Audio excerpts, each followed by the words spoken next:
Hi guys, and welcome to another episode of Kabir Considers. In this video, I'm going to react to when cops have to arrest their own kids. Oh my God. I mean, if I was a police officer, it would probably be one of the worst days of my life if I had to arrest the child that I've raised. You know, I imagine I would probably, most parents, the vast majority of parents probably raise their kids with good morals, good ethics, a good code of conduct. And I imagine for a cop, it's even more because, you know, you want your kid to be an example for his friends.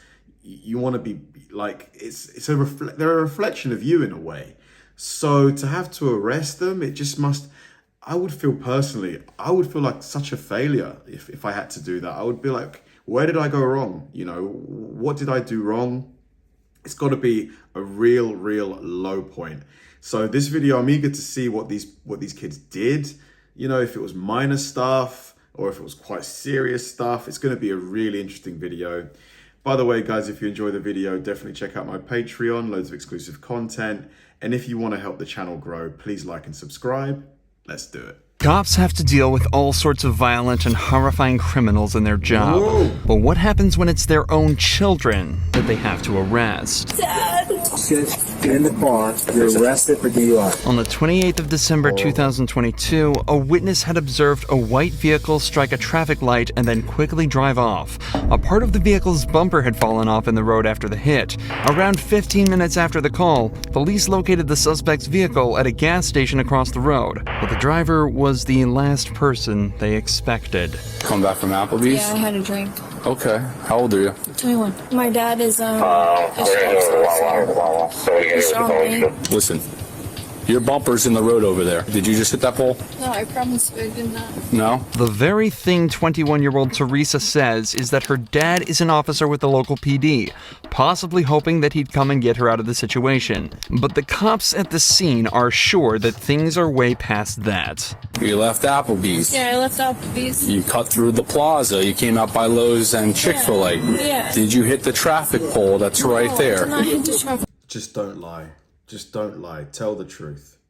Just because they're going to find out. This part was hanging off already. I hit a deer in Pennsylvania because I go to school in...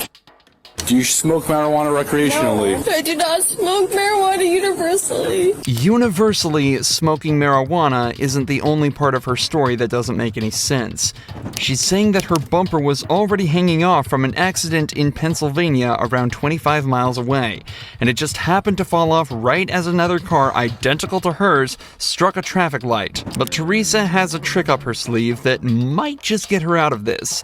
At least, that's what she hopes. I hit a deer. You see this? I hit a deer before this. You can ask my dad. This piece fell off at the traffic light that you hit, that you knocked over. You can ask my dad. Like, she keeps mentioning her dad like her dad's just going to come and save her. I mean, like, come on. Don't drink and drive, man. 670. Do you have another unit out with you? Can you call my dad? He's the sheriff's All right. officer. Hang out. Over the Yeah, course we of just a few heard you minutes, the first Teresa brings up her dad over 5 times, obviously praying that he'll be able to find a way for her to get out of this. But before he can come to rescue her, the cops are starting to zero in on what really happened and begin to get at least some of the truth from Teresa. Did you drive away because you're scared because you maybe had one drink and you think you're drunk? Yeah. And you might get arrested, but you don't seem like you're drunk? Yes. So you want to just tell the truth? Yes, I'm telling you the So when after Applebee's, did you hit a traffic pole? You can't miss it. It lights up. It's red, green, and yellow. I hit a curb. You hit a traffic signal. No, I hit a curb. Yeah, you went up the curb. You hit the traffic signal. The traffic signal fell down, and you I left. was texting. Can you Okay. just call my So this is even worse. So she was texting at the wheel too? dad? He would tell you. Well, It's the sheriff's officer. here's the thing. I promise Your dad, the you. sheriff's officer, wasn't driving your vehicle today. In just this Exactly. one short conversation, Teresa admits that she did hit something, that she's more intoxicated than they realized, And that she was texting while driving. 3 driving faults that can each come with their own punishment. So now that the truth has come out, the detectives decide to speak with her father, John. But it turns out he's not there to help her. Hey, John, how are you? So your daughter hit a traffic law. This has to be so embarrassing for her dad. Go back there. Okay. Where's the damage on the car?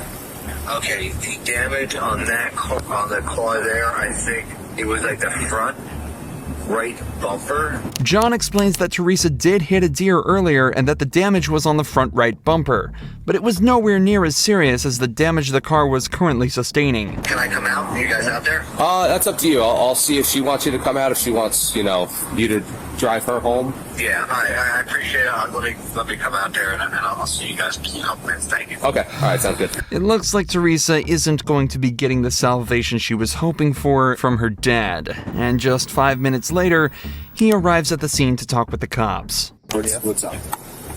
So, what she's saying, and where the damage was and everything, doesn't really make too much sense. So, tried to get some more information out of her, but and then that piece of bumper there. So, for the other one, was it just the bumper wasn't hanging like that? Yeah, no, so what it was is basically this was intact. Okay. This piece was missing, and the scratch is here. So she hit something else, for sure. From a deer that she hit the curb and probably hit that. So right now, this is going to be my call. Okay. Coming out. Okay, gotcha. He's going to be providing more details. Okay, who's your supervisor? Not that I'm dude. I'm just asking. The cops who were first at the scene almost seem as though they're expecting John to try and make excuses for his daughter, and get extra nervous when he asks who their supervisor is. I mean, part of me has some sympathy for the guy. He obviously doesn't want his daughter to, get in serious trouble. I can understand that position, but at the same time, you can't try and exert influence, really, because it's morally kind of wrong, isn't it? Obviously, there are countless examples of corruption where officers, especially those in the higher ranks, are able to use their power to prevent their family from getting into trouble. However, the officers quickly realize all he's trying to do is gather all the information on the incident so he can make a fair assessment himself. This quickly becomes evident as he checks his text messages from her to try and create a timeline of events. I just want to show you this so you can see it. You home 10:39. What do you think time do you think that initial call came? Because she probably hit it and was like, Dad, what the fuck do I do? Somewhere between 10:45 and 11. That's about right. When we're talking to her, she wasn't telling us what she fed off. I mean, lying to her, she knows better. I'm a cop. She knows not to do that. Well, maybe she didn't even. Do you think she? I'm not. I'm saying she didn't lie. Yeah. Okay. I want to be very clear about that. Yeah. But she might not even look at the freaking car to see if there's any difference. However, despite John's willingness to help the officers out, the sergeant at the scene asks him not to get involved, so to guarantee the integrity of the investigation. Absolutely. So far, everything other than Teresa's conduct has been perfect and is a great example of proper policing.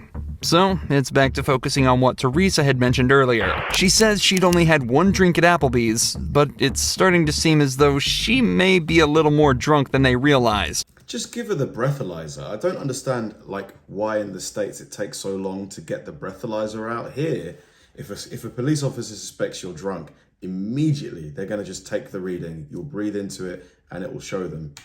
Because, just get the breathalyzer out. Suspicions that were only confirmed after some field sobriety tests. And everything that happened today, right? I don't think that you were okay to take me out there for motor vehicle. Dad! So, Dad! You got everything? Dad! Where's my dad? Oh, your dad's right over here.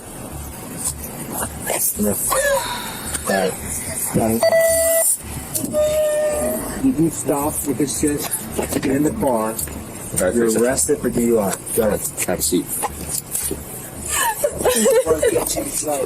After being forced into the police vehicle by her own dad, Teresa was driven to the police station where her blood alcohol level was tested. It came back as 0.17%, over twice the legal limit. As of this upload, Teresa is still awaiting her penalty, but has been issued a court summons for driving under the influence, reckless driving, and failure to report a car accident. Teresa's dad followed protocol perfectly, but Kenneth Adams' dad did the exact opposite when he tried to abuse his power as a commissioner to try and save his son from prison. Tell me who I call to... Man, that first one, God, it's got, I feel bad for the dad. I really do. It looked like he was on his day off because he didn't have his uniform. He was probably just chilling out at home, maybe watching some football, and then he gets a phone call telling him that his daughter's currently arrested for DUI. That's gotta suck, right? Find out why he's in jail. You want me to sue the son of a county sheriff? In November 2022, Kenneth Adams was pulled over for running a stop sign. But as it turns out, Kenneth was in much more trouble than he realized. How's it going? Good. What did I do wrong? Good. So the reason I stopped you is you didn't come to a complete stop at the stop sign? I did.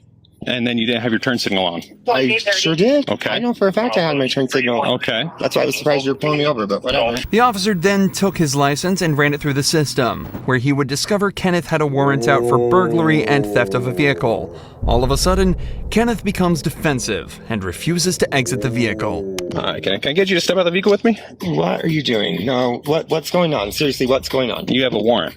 How do I have a warrant? I don't know how you have a warrant, but it's on our system right now. You have an active warrant out of 7th District Court here in San Juan. I've gone to... No, that's incorrect. Stop talking and just get out of the car, dude. Okay. Well, it's on our system right now. Well, I'm not going to argue with you about it. You're going to go to jail tonight on that warrant, okay? No, I'm not. Dude, this is absurd. Mr. Adams, you do have an active warrant for your arrest. And who issued the warrant, though? The courts have it issued. For what, though? Because I've gone to court for everything. There should not be an active warrant for me anywhere, dude. Kenneth claims that he's already been to court for his previous crimes, but the warrant still calls for his arrest. For the majority of smaller cases, the suspect is tasked with turning in the documents that prove that they've been to court and completing any classes they were made to attend by the judge. I'm guessing he didn't Without those documents, the court cannot confirm they attended anything. So when Kenneth forgot to turn his in, the warrant remained open, and the police had no way to tell that he had in fact been to court.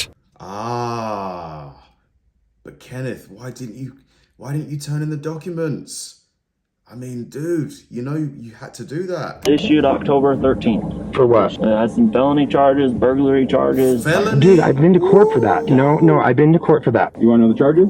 Yeah, I do. So it has 2 burglary charges listed, a theft charge, mischief. That's on my old case. 3 charges of burglary of a vehicle, and criminal trespass. Yeah, why is that floating up now? Kenneth was taken away to the station, but this is when his father, Bruce Adams, turned up, who turned out to be the county commissioner for the local area. How convenient for Kenneth. Immediately after arriving at the scene, Bruce demanded to know what was going on and quickly started to show signs of corruption. Where's Kenneth? He's in jail. They took him. You already took him to jail? They took him to jail, and I stayed here with the car. Why? For a warrant. Who do I call to find out? To find out the warrant? You're a police officer. Tell me who I call to find out why he's in jail. I gotta be careful with this stuff, Bruce. You understand that? Okay. That's the warrant. Okay, so it says warrant status active, offense burglary, theft, criminal mischief, burglary of a vehicle, burglary of a vehicle, burglary He's of a vehicle. already been to court over that. It's, you saw the warrant right there. I showed you a warrant. He's been charged with that, and he has a plea in abeyance on all of it. What do you want me to do? I want you to turn him loose. I can't turn him loose, Bruce. Who can? Nobody can. He's been arrested for a warrant. The courts can. And the warrant's false. Huh? The warrant's not false. You want me to sue the son of a county sheriff because he arrested my kid on a false warrant? The warrant's right there. Bruce is off. Can't believe this guy's the commissioner, you know? So this guy is really high ranking in the legal justice system, you know, law enforcement. And he's just clearly just so partial. Obviously trying to abuse his position and influence the commissioner to try and save his son from the law. But luckily, this officer stands his ground and refuses to cave in. Eventually, though, Kenneth was released from jail, the warrant was withdrawn, and no further action was taken against Bruce. But the officers that arrested this law student weren't as lucky. There's nothing in this vehicle. I promise you, I didn't do anything. Marion Humphrey Jr., son of retired county judge Marion Humphrey Sr., was pulled over after an officer allegedly witnessed him driving dangerously. Footage shows him swerving slightly after missing his exit. Marion is lit up by the officer and pulled over. He's then told the officer witnessed him nearly wreck his car and is suspected of dangerous driving. When did you rent the car? Yesterday.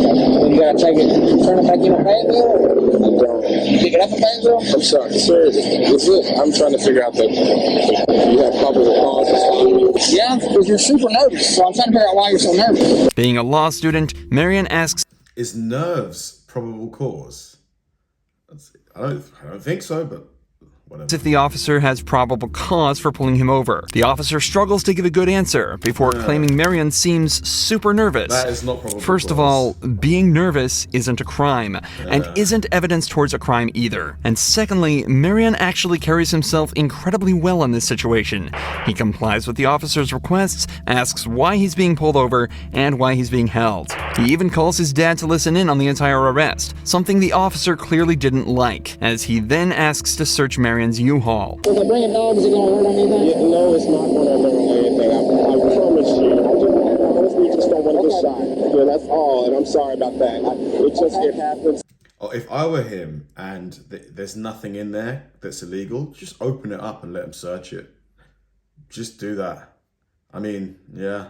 And if the dogs damage anything, get them to replace it. I know it happens. Honestly, I don't want you to bring a dog because I don't think that's fair to me as a citizen, as someone who, if the only thing I did was kind of, like, I did not almost wreck my car. If you don't want to bring a dog, just let me look in here real quick and I'll get you down the road. Because the more he says no, he's going to look more suspicious. Of my rights, but it is invasive if you like to. Marion does an extremely good job of eloquently showing how terrifying it can be to be stopped by the police, while maintaining a calm and respectful tone with the officer the whole time. But regardless, Marion is placed in handcuffs for over an hour while the cops search his vehicle with a dog. According to the officer, the dog smelled narcotics and alerted the officers before even entering the U-Haul. The dog alerted on narcotics in the vehicle, so I detained him and he's in the back car while I searched the vehicle. But he didn't register alcohol. No, but he almost did, so that's probably cause of Daddy, he's arresting me.